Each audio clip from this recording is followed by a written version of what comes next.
Shalom Bapak Ibu dan Saudara yang terkasih. Renungan kita pada hari ini berjudul Tujuan Nasihat.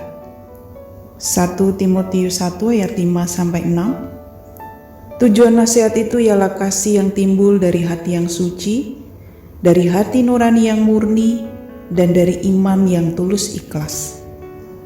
Tetapi ada orang yang tidak sampai pada tujuan itu dan yang sesat dalam omongan yang sia-sia.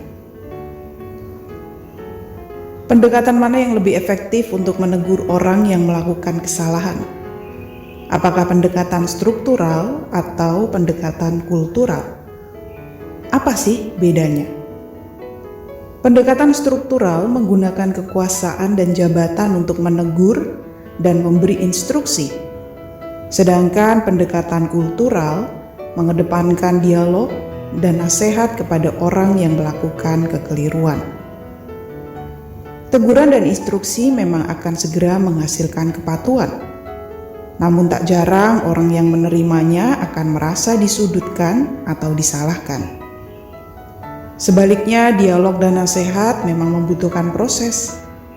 Namun kasih yang menyertai proses itu akan menimbulkan kesadaran dan ketulusan dalam diri orang yang menerimanya. Masing-masing pendekatan perlu digunakan sesuai konteks dan pada tempatnya.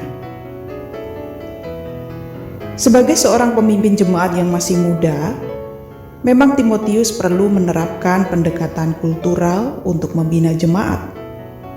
Jika ia memakai jabatannya sebagai uskup untuk menegur jemaat, tentulah akan ada resistensi di sana-sini.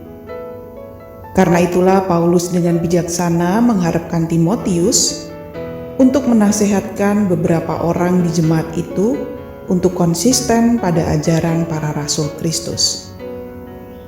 Penggembalaan melalui dialog dan nasihat akan menghasilkan keinsyafan, hati yang suci, kesadaran, hati nurani yang murni, dan ketaatan yang sukarela, iman yang tulus ikhlas. Ketiga hal itu akan memunculkan kasih di tengah jemaat. Sudahkah kita mengedepankan nasihat ketika menegur orang lain, baik di rumah, di gereja, maupun di tempat kerja? Amin.